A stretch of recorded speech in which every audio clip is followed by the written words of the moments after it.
Chapter 1. Reasonable men don't expect lightning. The campground announced itself before it appeared. Gravel shifted under tires. Pine needles tapped the roof of the car like polite knuckles. And somewhere ahead laughter rose and fell in familiar rhythms that suggested shared history. Jason Reynolds drove with one hand on the wheel and the other resting near the center console, where Tessa Brooks had placed her phone face down, as if the weekend itself deserved their full attention. Jason had always liked that about her. They had been together 10 months, long enough to know habits, short enough to stay curious. They weren't fireworks people. They were warm lamp people, comfortable chairs, honest conversations that didn't need dramatics to feel important. They didn't confuse intensity with intimacy, and that had felt refreshingly adult. "This is going to be good," Tessa said, smiling out the window. "Everyone's been talking about this trip for weeks." Jason nodded, easing the car into a makeshift parking area bordered by logs. "I'm looking forward to meeting everyone all at once instead of in fragments." She laughed. "Fair warning, they're a lot, but they mean well." Jason smiled because he always did when she used they, as if friendship were a collective noun rather than a series of individuals. He didn't feel anxious. He trusted the version of the relationship they'd built. They had introduced families 2 weeks ago. His mother adored her. Her parents liked him in that careful, considered way that Jason respected. Nothing about their pace felt rushed or stalled. He turned off the engine and stepped out into the cooling afternoon air. The cabin area was lively. Someone was already dancing to music from a portable speaker. A couple of men were arguing good-naturedly about tent placement. A woman with a clipboard appeared to be assigning beds with the solemnity of a wedding planner. Tessa was immediately enveloped by hugs. Jason waited comfortably at the edge of the group, hands in his pockets, observing. No one ignored him exactly, but introductions came a moment later than felt organic. He chalked it up to group dynamics. These people had stories, inside jokes, years. "Everyone, this is Jason," Tessa said finally, looping an arm through his. "My boyfriend." Polite greetings followed, smiles, a couple of nods that lingered too long, as if measuring him against some internal catalog. Jason didn't mind. He wasn't auditioning. He helped carry bags into the cabin they'd been assigned, their cabin, though that word carried less weight than he expected. Inside, the space smelled like cedar and something vaguely sugary. There were 4 bunks, a corkboard cluttered with old photos. One caught his eye without trying. Tessa, younger, laughing, an arm around her shoulders, not his. A tall man with familiar eyes. Jason didn't stare, but he didn't look away either. He filed it under past exists, the healthy category. Dinner was communal. Everyone contributed something vaguely grill-adjacent. The conversation rolled easily, jumping topics without caring if everyone could keep up. Jason listened more than he spoke, contributing where it felt natural. Tessa was radiant in this environment, relaxed, animated, fully herself. At some point, the tall man from the photo sat across from her. Jason clocked it without reaction. He had rules about reactions. Chief among them, don't invent meaning where none has been offered. The evening stretched on. The fire was lit. Drinks appeared. Stories followed patterns Jason recognized, moments honed by repetition. "And remember when we got caught in that storm?" someone said. Tessa laughed. "Oh my God, yes. I thought we were going to die. We stayed up all night," the tall man added easily. "You wouldn't stop talking. You loved it," she said, nudging him. Jason's attention sharpened, not with anger but with focus. The pronouns aligned. Memory settled into place. He didn't interrupt. He didn't accuse. He didn't feel small. Instead, he felt offset. Later, as Tessa stood with 2 friends a little apart from the fire, Jason caught fragments. "It was before you, obviously," someone said. "But still," another replied. "You should have told him." Tessa sighed. "I didn't think it mattered." Jason stepped back before he was seen. His heartbeat remained steady. It wasn't about him, exactly.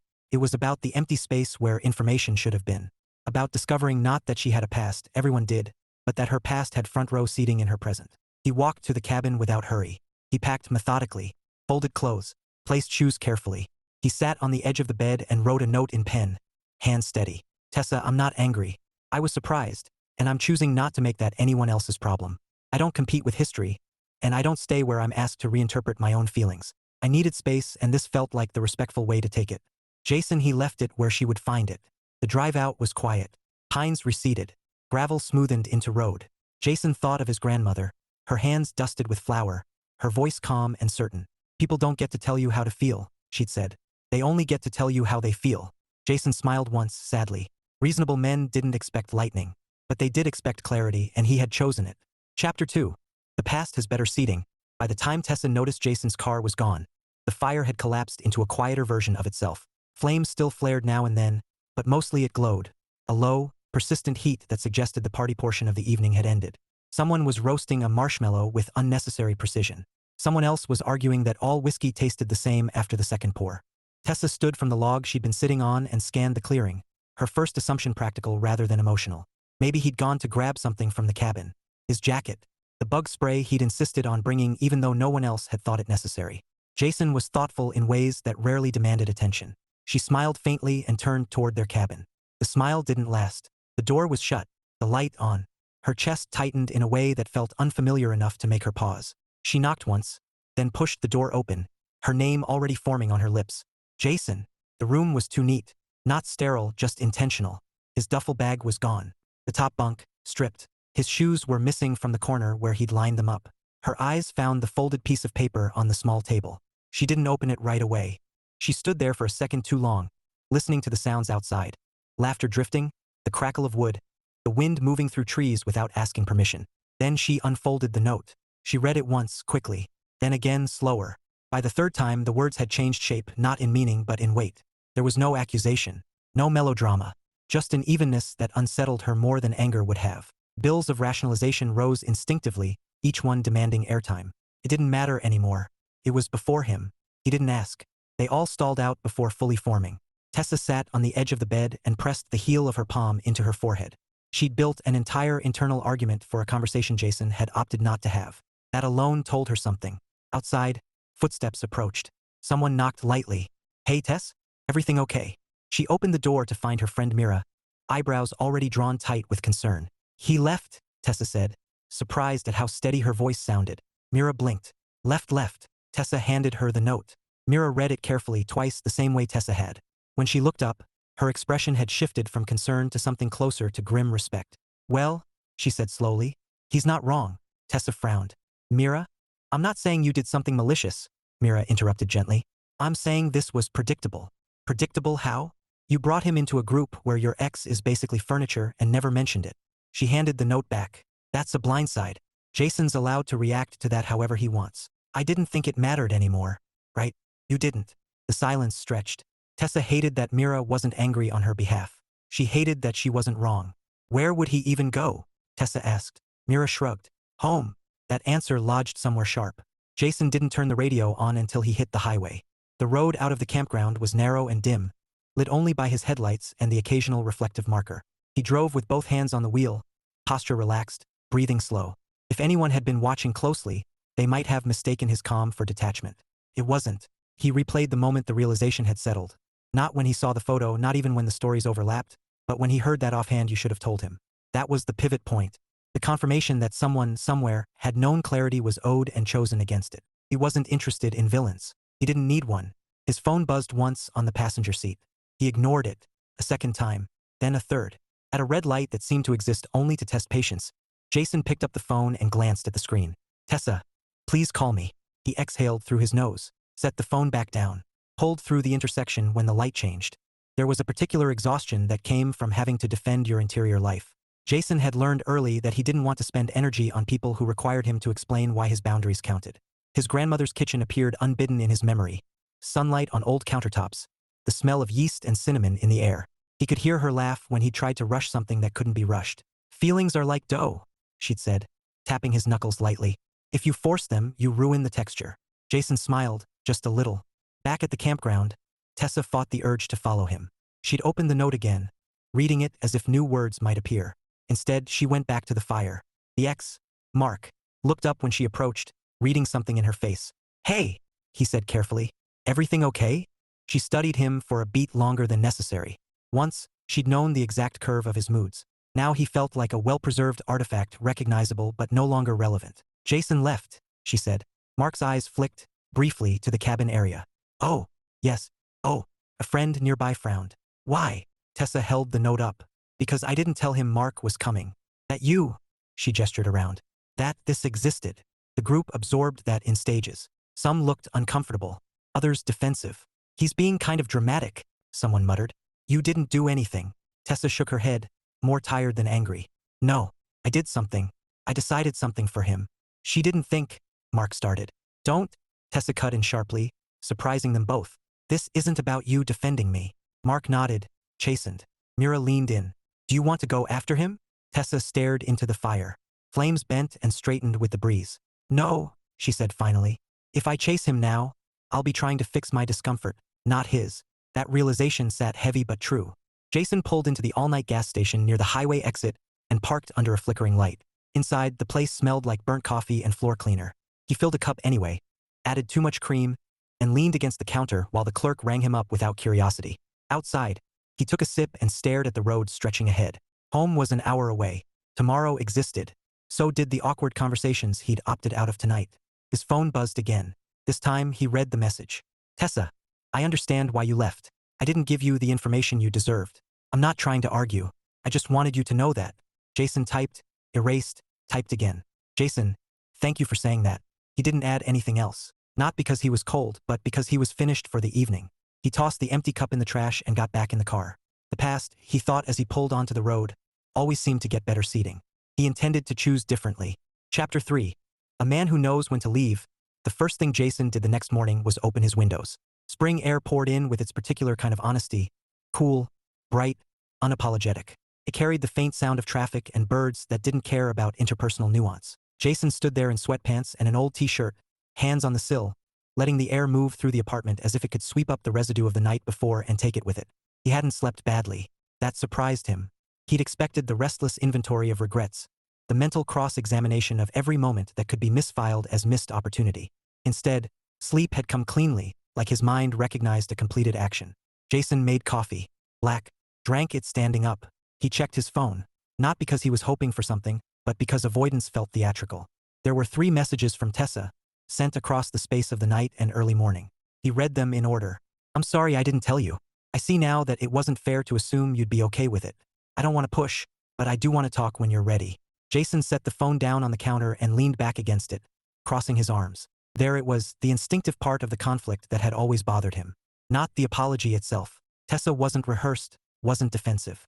But embedded inside the request to talk when you're ready was still an expectation that the next move belonged to him. And that was exactly where Jason drew lines. He dressed, grabbed his keys and headed out. Jason's mother answered the door in slippers and optimism. Jason, she said, already smiling. You didn't text. I didn't plan to come, he replied, stepping inside. I ended up with unexpected free time. She studied his face for half a second longer than necessary. Did something happen? I didn't bring luggage, he said lightly. So nothing catastrophic. That earned him a snort. She handed him a mug without asking how he took it, because she'd always known. They sat at the kitchen table, sunlight spilling across familiar placemats that had survived 3 decades without changing design. So, she said, stirring her tea. Camping trip. Jason nodded. Shorter than anticipated. She didn't cheat on you, his mother said calmly. Jason blinked. Excuse me? She didn't cheat on you, she repeated. And you didn't overreact. He laughed once, surprised. That's remarkably accurate. You get that from my side of the family, she said smugly. Then more gently, tell me. So he did. Not emotionally, not defensively, just factually. He told her about the omission, the realization, the moment he chose not to stay. His mother listened without interruption. When he finished, she folded her hands. You're not angry, she said. No. You're hurt. Offended. Jason corrected. There's a difference. She smiled. There is. Offense is about respect. Hurt is about loss. Jason considered that. I think both can be true. That's allowed, she said easily. You know that, right? You don't have to maximize or minimize how you feel to make it logical. He smiled. Grandma taught you well. She taught all of us, his mother said. You just paid attention. When Jason left an hour later, he felt lighter. Not absolved, just aligned. Back at his apartment, he found a sticky note on his door from his neighbor. Pete. Borrowed your drill. Returned. Left beer in fridge as rent. Jason chuckled and opened his fridge to find a 6-pack that absolutely did not match Pete's usual budget. Knew it, Jason muttered. He lived quietly, intentionally. Most people mistook that for loneliness. That afternoon, he worked through small tasks he'd been half avoiding. Laundry, email, resetting the pepper grinder he'd ignored since it jammed. Each act felt like a vote cast in favor of forward motion. His phone buzzed again mid-afternoon. Tessa, I don't want to pressure you. I just don't want silence to mean I didn't care. Jason stared at the message for a long time. Then he picked up the phone and called her. She answered on the first ring, breathless. Jason, I'm going to say one thing, he said evenly. And then I'm going to listen. But I need you not to interrupt. Okay. I didn't leave to punish you. I didn't leave because I was afraid of your past. I left because I don't stay in situations where I have to discover relevant truth by accident. There was a pause. I understand that. I'm not asking you to agree. I'm asking you to hear me. I am, she said quickly. He nodded, even though she couldn't see it. You didn't do something evil. But you did decide, on my behalf, that this didn't affect me. And once that door existed, I wasn't willing to keep pretending it wasn't there. Her voice softened. I wasn't hiding him because I wanted him. I hid it because I didn't want it to matter. I know, Jason said. And that's the difference. Silence stretched, not hostile but heavy with recalibration. I don't want to lose you, Tessa finally said. Jason closed his eyes. This was the part people always rushed. I won't ask you to promise anything, he replied. But I need time to decide whether what I felt before still exists in the same form. There was an inhale on the other end. Then slowly, that feels fair. Good, Jason said. That's all I'm aiming for. When the call ended, Jason didn't feel victorious. He felt clean. Some people stayed to be understood. Others left so they didn't have to abandon themselves. Jason Reynolds had always known which kind of man he was. Chapter 4. Silence is its own argument. The quiet didn't descend all at once. It arrived in stages, between the hum of Jason's refrigerator cycling on and off, between the clink of dishes being put away with care instead of urgency, between the steady predictability of a weekday that didn't ask him to explain anything. Jason noticed that, over the next few days, life didn't punish him for leaving. Nothing fell apart. No dramatic phone calls arrived from mutual friends demanding explanations. His job remained what it had always been. Structured, rational, absorbing in the way good work tended to be. His manager stopped by his desk on Tuesday afternoon to ask about a report. The barista at the corner cafe remembered his order. Pete knocked once to ask if Jason wanted to watch the game, then accepted the polite refusal without commentary. The world had absorbed his choice without protest. It made him feel both steadier and sadder than he'd expected. On Thursday evening, Jason found himself at his grandmother's old house. Not because he'd planned to come, but because something in him had recognized a free evening and steered accordingly. The place was empty now, kept by an aunt who visited just often enough to keep it from becoming a museum. Jason still had a key. No one had seen a reason to take it away. The kitchen looked exactly the same. The counter bore the faint scars of decades of baking. The cabinet beside the stove still had a chipped corner from when Jason was 12 and had tried to grab a falling pot with more enthusiasm than coordination. He pulled out the ingredients without ceremony. Flour, yeast, milk, sugar, cinnamon. He smiled to himself. Some people gardened. Jason baked. As the dough came together beneath his hands, he found that this silence, the one he was choosing, actively, deliberately, was different from avoidance. It wasn't absence. It was space. His phone buzzed once on the counter. He ignored it. Letting the dough rest, Jason washed his hands and leaned back against the counter, arms folded, letting memory drift where it wanted. He wasn't replaying scenes anymore. The sharp edges had softened. In their place was a quieter question that didn't demand immediate resolution. What exactly had he lost? Tessa was not a villain in that equation. That truth remained intact. She wasn't careless in character, just in assumption. Jason wondered briefly if he'd made similar assumptions without realizing it. The thought lingered, then moved on. The oven warmed. He rolled the dough, spread butter, layered cinnamon and sugar with practiced ease. This too felt like a conversation, one where nothing interrupted him. Tessa Brooks, meanwhile, was discovering that unresolved clarity had weight. She managed 2 days before the reality of Jason's absence stopped being theoretical. At first, it had felt like something she could narrate to herself. We're just giving each other space. By Wednesday, it had hardened into something less flexible. She was folding laundry when it hit her, brutally and stupidly. His socks were still in her dresser. Not all of them, just 2 pairs, left over from the weekend he'd stayed over when it rained too hard to bother leaving. She'd meant to return them. She'd forgotten. Now they sat there like artifacts. Tessa? Her roommate called from the living room. You good? Yes, Tessa said automatically. Then she corrected herself. No. She walked into the living room and sat heavily on the couch. I think I'm waiting, she said. For what? Her roommate asked, pausing the television. For permission, Tessa admitted. Or absolution. I'm not sure. Her roommate tilted her head. From him or from yourself? Tessa stared at the wall. That's not fair. Her roommate shrugged. Neither is sitting in emotional limbo because someone didn't sabotage you loudly enough to feel justified. The truth of that stung. I didn't think it would matter, Tessa said quietly. Mark is, he's just there. He's part of the group. I never saw him as anything else anymore. But Jason didn't know that. I know, Tessa said. And I didn't give him the chance to decide. There it was. The sentence she'd been circling since the campground but hadn't quite touched. Decision-making was intimacy. She'd claimed it without consent. That night, Tessa drafted 3 versions of a message she never sent. One tried to explain. One tried to reassure. One tried to apologize so thoroughly it bordered on pleading. She deleted them all. Silence, she was learning, worked both ways. Jason took the cinnamon rolls out of the oven and set them on the counter to cool. The smell filled the small kitchen, instantly warm, familiar, grounding. He poured over the glaze without rushing, spreading it evenly while the rolls still steamed. He ate one standing up, tasted right. Later, he boxed up the extras and drove them to his mother's place without calling ahead. She opened the door, smiling in recognition before he even spoke. "You baked," she said. "I contemplated," he corrected. "Baking happened as a side effect." She laughed and waved him in. "Want soup?" "Yes," Jason said immediately. They ate at the table, the cinnamon rolls wrapped and waiting like punctuation rather than dessert. "You haven't mentioned her again," his mother observed. "I didn't think that was information you needed," Jason replied mildly. She studied him. "Does the silence feel like punishment?" "No," he said after a beat. "It feels like alignment." "Then trust it," she said simply. Jason nodded. On his way home, his phone buzzed again. "Tessa, I'm not asking for an answer. I just want you to know I'm thinking about what this means, not how to undo it." Jason read the message twice. Then he typed, "Jason, that matters more than you think." He didn't add anything else. He didn't need to. For the first time since the campground, the silence no longer felt like something waiting to break. It felt like something doing its work. Chapter 5. When offended hurts more than angry, Jason didn't talk about what had happened.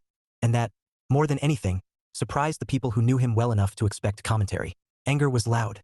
Anger recruited allies. Anger invited opinions and gave them places to sit. Offense did none of that. Offense was quieter, heavier. It didn't demand to be witnessed. It simply reorganized the internal furniture and waited to see what still fit. By the weekend, Jason's life looked normal enough from the outside. He went to the gym on Saturday morning, same time as always. He nodded to the same people. He completed the same routine. But halfway through, during a set he usually enjoyed, he felt something slip, his focus, his rhythm. He sat down against the wall, forearms resting on his knees, and stared at the floor. Anger would have been easier. Anger could have been burned off. This was something slower. "You done with that?" a guy asked, gesturing to the weights beside Jason. "Yeah," Jason said, standing. "All yours." He wiped down the bench like muscle memory demanded, grabbed his bag, and left earlier than planned. At home, the quiet met him without fuss. He dropped his keys into the bowl by the door, stood there for a moment too long. What actually hurts? He asked himself deliberately. It wasn't jealousy. Mark, if Mark even counted as a real player in this anymore, hadn't threatened him. Jason had never felt like he was being compared. It was the assumption. That realization landed with uncomfortable precision. Tessa had assumed he would accommodate information delivered sideways. She had assumed his boundaries would expand to fit her convenience. Not maliciously, not consciously, but decisively. He sat on the couch, elbows on his knees, and exhaled. Jason had built his adult life on opting out of unspoken competitions. He didn't need to be chosen loudly, but he needed to be chosen cleanly. The doorbell rang. Jason blinked, startled into motion. He wasn't expecting anyone. He checked the peephole before unlocking the door. Maggie stood on the other side, holding a brown paper bag and looking faintly apologetic. "I come bearing bribery," she said. Jason opened the door wider. "You're late." "For what?" she asked, stepping inside. "For my spiral," he replied dryly. "I scheduled it for an hour ago." She smiled at that but didn't take the bait. Maggie had known Jason long enough to recognize when humor was only acting as surface tension. "Your mom called me," she said, setting the bag on the counter. Jason blew out a breath. "Of course she did." "She didn't violate confidentiality," Maggie added quickly. "She just said you'd baked cinnamon rolls, and that was usually code for emotional processing." Jason snorted despite himself. "That's annoyingly accurate." Maggie leaned against the counter. "You want to talk?" "No," Jason said. She waited. "Yes," he amended. "But not like you think." "Good," she said. "I hate the predictable version anyway." Jason poured water into 2 glasses, handed her one, and sat across from her at the small kitchen table. "I'm not questioning whether I did the right thing," he said. "That part's settled. So what's sticking?" "I hate that I miss her," he admitted. "And that missing her doesn't mean I want to reverse the decision." Maggie nodded slowly. "Those aren't opposites. They feel like they should be. That's because people are sold a very simplified version of emotional integrity," she said. "They tell you clarity feels clean all the time. It doesn't." Jason tapped his fingers lightly against the glass. "If I'd stayed, I would have resented her. And if you leave," Maggie said, "you grieve what you thought you were building." Jason looked at her. "Why does that feel like punishment for doing something right?" "Because growth costs something," she replied. "And nobody likes hidden fees." Jason laughed, short and genuine. "You should put that on a mug." "Already did," Maggie said. "Sold out." They sat in companionable silence for a moment. "Is she reaching out?" Maggie asked carefully. "Yes. And I'm responding honestly," Jason said. "But not generously." Maggie smiled faintly. "That sounds healthy." "It feels restrained," he said. "Same thing, different branding." Later, after Maggie left, Jason stood at the window again, watching evening settle into the city. He thought of Tessa, not in fragments or scenes, but as a whole person, complex and imperfect and unintentional in her misstep. He didn't regret loving her, but he was no longer willing to edit himself to preserve access. Across town, Tessa Brooks watched the same evening arrive through different glass. She hadn't told anyone what she was thinking lately. Not the group, not Mark, not even Mira, because the truth sat awkwardly in her chest. She hadn't lost Jason because she had a past. She'd lost him because she'd underestimated his right to choose how that past entered his present. And that was a cost she couldn't argue her way out of. She set her phone down, untouched, and finally let herself cry. Not dramatically, not endlessly. Just enough to acknowledge what had shifted. Sometimes offended hurt more than angry, because angry suggested repair. Offended suggested reckoning. Chapter 6. No one likes being rewritten. They met on a Wednesday, which felt appropriate. Not dramatic enough to claim, not soft enough to disguise. A weekday with responsibilities on either side of it. Guardrails that kept the conversation from spilling into nostalgia or urgency. Jason arrived first. He chose a cafe near neither of their apartments. A neutral pocket of the city with big windows and chairs that encouraged brevity rather than comfort. He ordered coffee, black, and took a seat where he could see the door without appearing to wait for it. When Tessa walked in, she spotted him immediately. She paused just inside, a fraction of a second that carried more weight than any greeting. Jason saw the assessment cross her face. The way people quickly determine whether the version of you in front of them matches the one they've been talking to in their head. He stood when she approached. A habit, not an invitation. "Hi," she said. "Hi," Jason replied. They sat. The barista called out a name. Cups clinked. The cafe breathed around them, disinterested and alive. Tessa folded her hands together on the table. "Thank you for agreeing to meet." "I agreed to talk," Jason said calmly. "Those are related, but not the same." She nodded. Fair. That word again, fair. It had threaded itself through their last few exchanges like a tentative anchor. Jason appreciated that she was reaching for it, even if it arrived a bit late. "I've been thinking a lot," Tessa began, then stopped herself. "Not in a defensive way. I didn't assume you were," Jason said. "But I'm going to interrupt occasionally if we drift toward justification." She took that in without flinching. "Okay." There was a quiet courage in that. Jason noted it without attaching hope to it. "I didn't lie to you," Tessa said carefully. "You withheld," Jason replied. "Which is different in method, not in effect." She exhaled, slow and intentional. "I didn't think of it that way. I know. Because to me it was solved. Done. Filed away. And to me," Jason said, "it arrived as a live wire with no warning label." Tessa's mouth pressed into a thin line. "I hear that." Jason sipped his coffee. Let the silence settle long enough to prove he wasn't filling it out of discomfort. "Tessa," he said evenly, "the part that stays with me isn't Mark." She blinked. "It's not." "No," Jason said. "It's that multiple people knew something relevant about the environment you were bringing me into, and I found out by accident." Her eyes dropped. "I hate that." "I don't need you to hate it," Jason said. "I need you to understand why I won't reinterpret it to make it easier." She looked up then, meeting his gaze directly. "I was afraid you'd think I wasn't all in." Jason tilted his head slightly. "Were you?" "Yes," she said quickly. "I mean yes, not partially. Fully." "Then why manage information?" The question wasn't accusatory. It was curious, almost gentle. Tessa took her time answering. "Because I didn't want to risk losing something good over something I considered irrelevant," she said. "And because I thought I knew you well enough to predict your reaction." Jason nodded slowly. "That's the part people struggle with." "Predicting you?" she asked. "Deciding that love includes editing consent," he replied. "It doesn't." The words landed between them, solid and unadorned. "I'm not asking you to pretend this didn't hurt," Tessa said. "And I'm not asking you to let it go just because I finally understand it." "Good," Jason said. "Because I wouldn't." She managed a small, wry smile. "I figured." Their coffees cooled. Neither rushed to replace them. "What happens now?" Tessa asked. Jason considered the question. This was where people often defaulted to negotiations, to soft promises or half-steps disguised as compromise. "I don't move forward with someone who leaves me feeling like I have to compete with context," he said. "Even unintentionally." Tessa inhaled. "And if I fix that?" Jason met her eyes. "You can't fix how introducing someone to your life felt once it's already happened. You can only change how you operate next." She swallowed. "With you. With anyone," he said gently. "This isn't a punishment. It's a boundary." Tessa nodded, slow and deliberate. "I wish I'd understood sooner," she said. "I believe you," Jason replied. "But understanding sooner and understanding now don't produce the same outcome." That more than anything else seemed to undo her. Not dramatically, just quietly. Her shoulders dropped. Her voice lowered. "I don't want to rewrite you," she said. Or us. Jason's reply was immediate. Good. Because no one likes being rewritten. They sat with that. Outside, a delivery truck idled. Inside, someone laughed too loudly at a joke that didn't quite land. I need honesty that isn't strategic, Jason continued. I need to trust that when something might affect me, I won't have to discover it indirectly. Tessa nodded. I can give you that. He didn't respond right away. That doesn't mean I'm choosing it, he said finally. At least not yet. She looked at him, searching. Is there a version of this where we try again? Jason didn't rush the answer. Yes, he said. There is a version where we try again. Her breath hitched, just a little. And? She prompted softly. And that version depends on consistency over time, not urgency now, he finished. I don't rebuild trust on intensity. I rebuild it on pattern. Tessa sat back, absorbing that. Then I won't ask you for more than that. Jason stood, signaling the shape of the meeting without severing it. Thank you for meeting me where I was, she said, standing as well.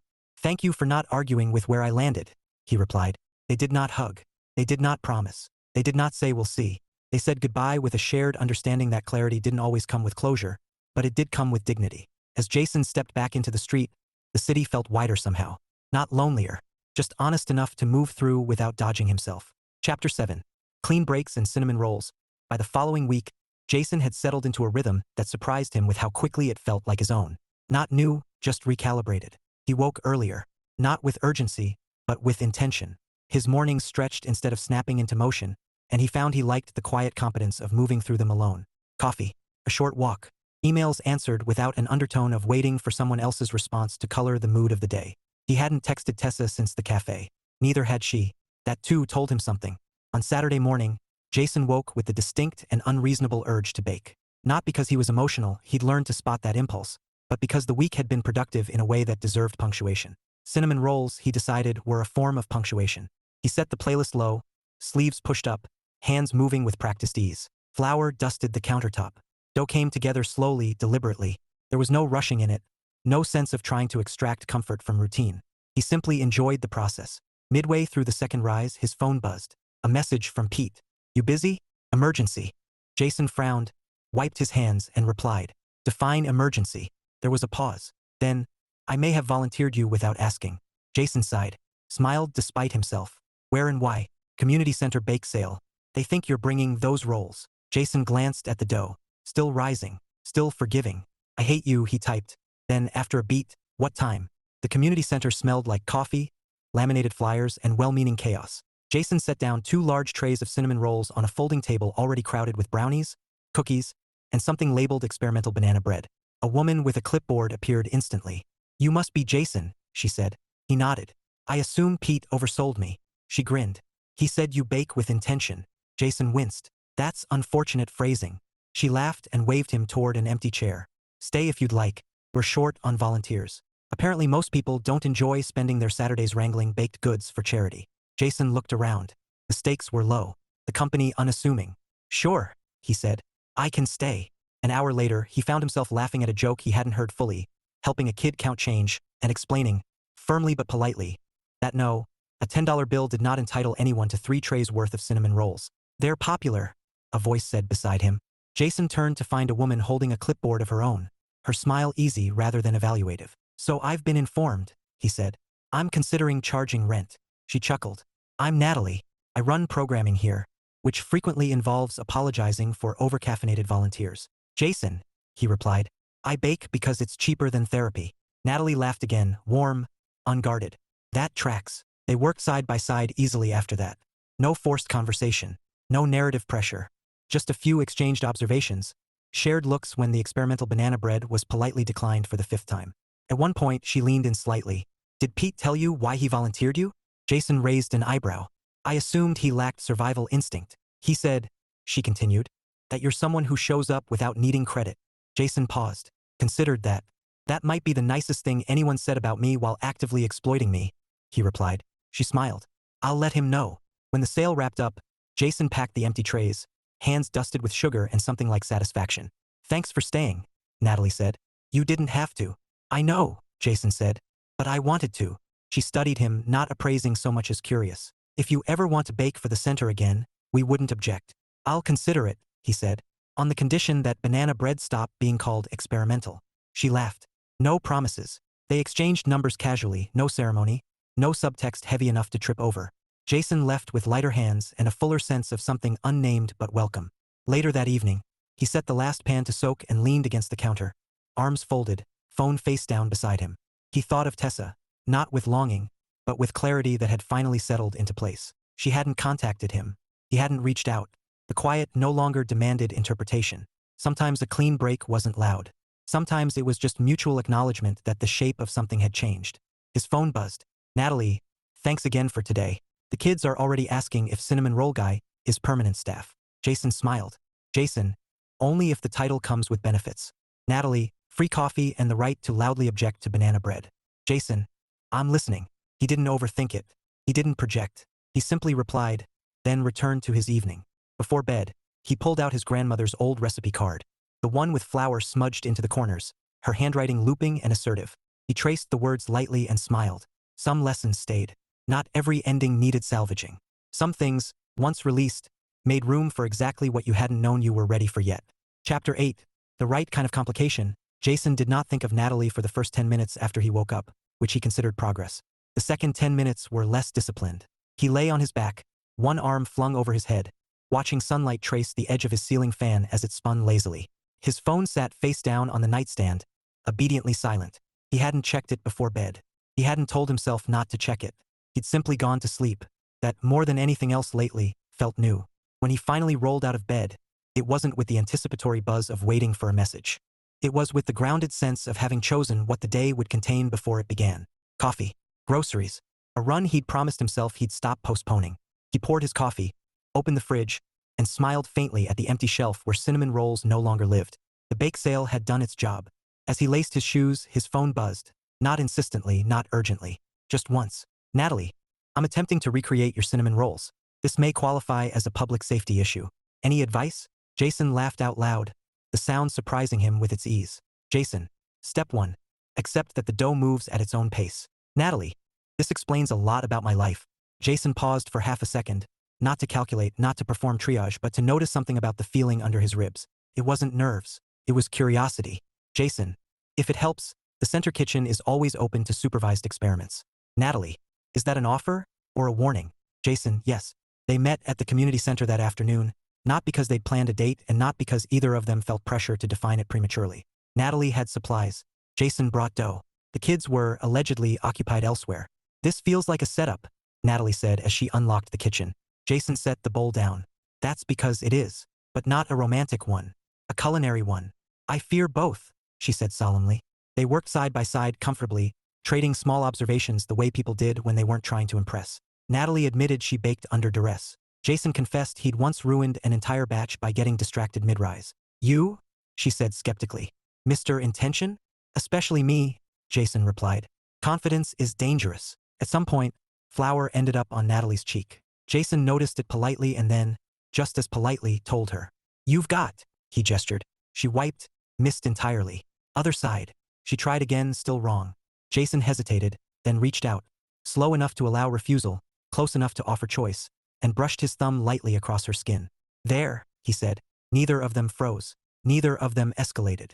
Natalie smiled. Thank you. Jason nodded once and went back to rolling the dough. The moment passed without insisting on interpretation. Later, as the rolls baked, Natalie leaned against the counter. Can I ask you something? Jason looked up. You usually do. She considered her words. You carry yourself like someone who's turned something down recently. He blinked, genuinely surprised. Is that a thing? It is if you spend your time observing people, she said. Especially mostly adults who think childcare requires volume. Jason smiled. I ended something, he said simply. Not dramatically. Natalie nodded. Those are usually the ones that matter. He met her gaze. She didn't ask for details. Didn't invite comparison. I'm not in a rush, she added lightly. About anything. Jason felt the truth of that settle without resistance. Neither am I, he said. They packed the cinnamon rolls into trays, labeled them carefully, cleaned the counter with the efficiency of people who knew how to work together without negotiating every step. When they finished, Natalie checked the time. Coffee? Jason shrugged. I never say no without a compelling reason. They chose a small cafe down the block, nothing curated, nothing performative. They sat at a window, watching the street quietly reassert itself around them. What do you do? Natalie asked, stirring her drink. When you're not baking or being quietly competent, Jason snorted. That might be the meanest thing anyone said to me today. She grinned. I work with kids. I've developed an economy of language. I work in logistics, Jason said, which sounds dull until you realize it's mostly problem-solving and people management disguised as spreadsheets. That tracks, she said. You seem measured. Jason considered that. I've learned not to confuse measured with distant. Her eyes sharpened slightly. Those get conflated a lot. They do, he agreed. I don't withhold. I curate. Natalie leaned back in her chair. I like that distinction. They talked longer than intended, but not longer than felt right. They joked. They shared inconsequential stories. Jason noticed, with faint amusement, that he wasn't editing himself for tone or outcome. At one point, Natalie checked her phone, frowned, then looked up. I have to run. Emergency staff thing. No problem, Jason said easily. She stood, hesitated for a beat, then said, Would you want to do this again?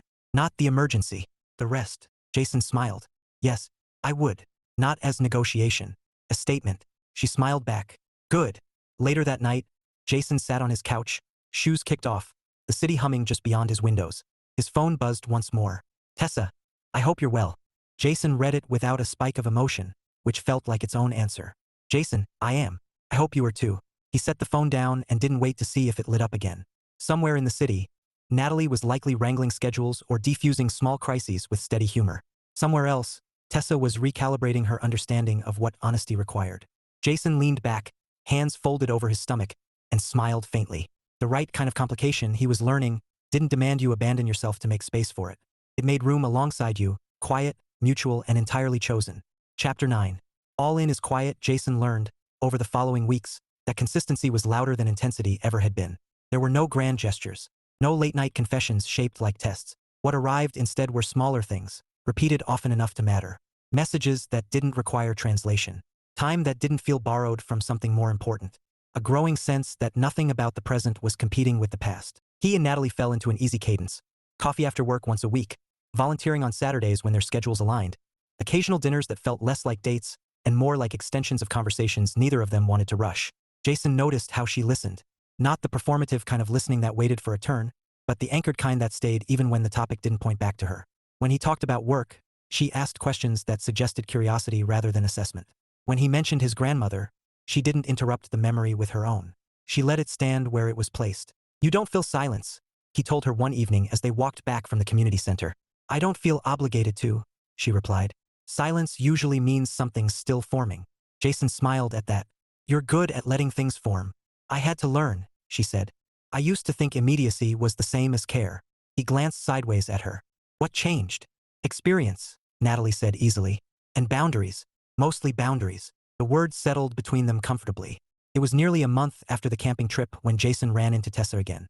Not planned. Not orchestrated. They crossed paths at a bookstore on a Sunday afternoon, the kind with narrow aisles and the faint smell of dust and ink.